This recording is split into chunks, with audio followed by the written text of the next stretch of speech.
In simple language, a stroke is like a brain attack, the way people have a heart attack.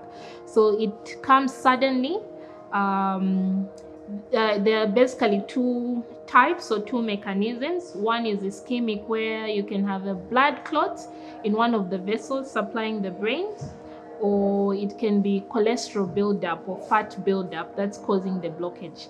The other one is what we call hemorrhagic stroke, where your blood vessel suddenly ruptures and blood spills over into the surrounding tissue, which causes irritation and damage. Stroke is associated with certain risk factors.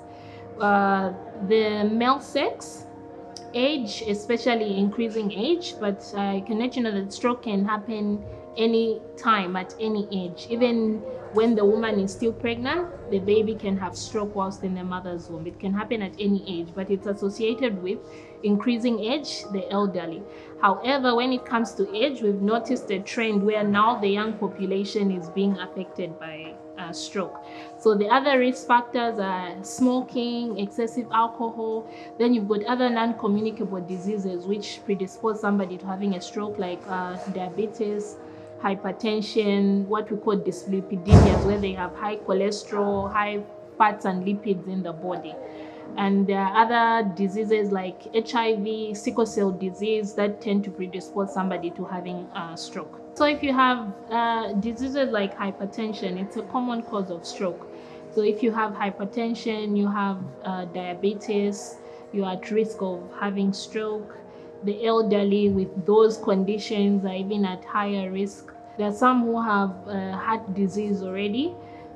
So if it's very severe, where the ejection fraction, the amount of blood being pumped by the heart is very low, it will predispose you to having a stroke. There are some who may have a clot in the heart. As it's pumping blood, the clot may dislodge and could be in the vessels, and when it reaches the brain, it causes a blockage, and then you also suffer from a stroke. A stroke happens suddenly, very acute. So simple things that somebody may be having a stroke, you may see facial drooping, or you see that one side of the face is drooped, or what most people would say, the mouth was bending towards one end. They may have arm weakness, leg weakness. Some just lose consciousness, or you can have the whole one side, face, leg, and arm weakness. Those are the most common presentations.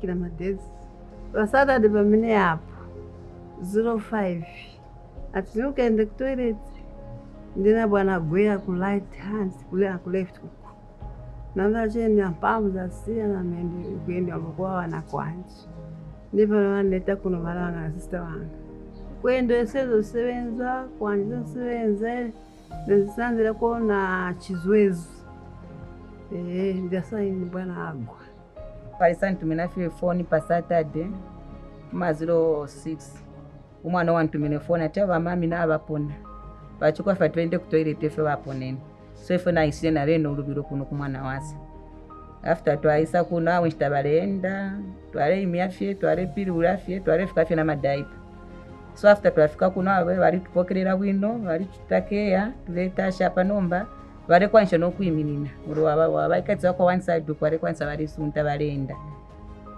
ama exercise bale bashitako bafizo awe we are really appreciating tatwa isho kuti bara kwansha okwenda within a short time kali tumfa stroke umuntu ngalala stroke it takes some years having kuti bambo okwenda so awe we are really appreciating. It's a miracle. When we first assessed our patient, she was not even walking. She was not even able to lift the arm, like she mentioned in her interview. She was not even able to lift the arm, walk, stand, even balance into sitting. But now, as you can see, she's even sitting right now. So we had to assess her. Then we're looking at more, both, we looked at her functional abilities, what was she able to do, her motor skills, since she's not lifting the arm. Then we started employing our physiotherapy or rehabilitation, where we started giving her exercises tailored to what the problems she's having at that particular time. Then we've been seeing her, like, within few days, we started noticing improvement. Basically, when patients are admitted here, we do the full nutrition assessment, where we are able to interpret the nutrition status of a patient. A patient who is able to swallow, they are on what we call a DASH diet, because they presented with hypertension as one of the major causes of stroke. So in a DASH diet, we cancelled the relatives, including the patient themselves. They were cancelled, and an individualized diet was given to them. So they are focusing on the reduced sodium intake, reduced potassium, and much of the fruits and the vegetables. Since they are able to swallow, they can just take in fruits and vegetables, prepared fruits and vegetables. They are also much on the non-refined carbohydrates, reduced oils, fats and oils, then reduced or eliminated intakes of all refined and fast foods.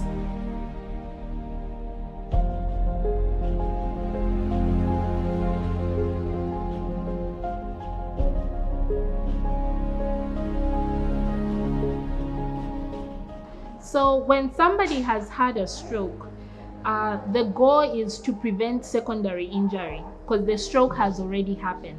So you are trying to prevent further damage from somebody who already has a stroke. So it depends on the risk factors, what made them have the stroke. So if they have hypertension, you want to make sure you control their blood pressure. If they have diabetes, you control that as well. If they have high fats or lipids in their blood, there's medication we give. So it depends on what the cause was. There are some who we may not find the cause of the stroke. We've done all our investigations, and there's nothing that's really pointing to them having the stroke. So it's called idiopathic. It's stroke of unknown cause.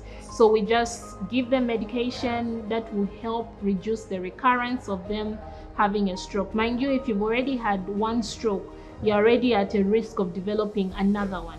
From recurring, you have to control the risk factors that were there for the initial stroke, and then just maintain a healthy lifestyle, exercise, stop smoking, reduce or stop your alcohol intake, and then take your medication that has actually been prescribed to help prevent you from having another stroke.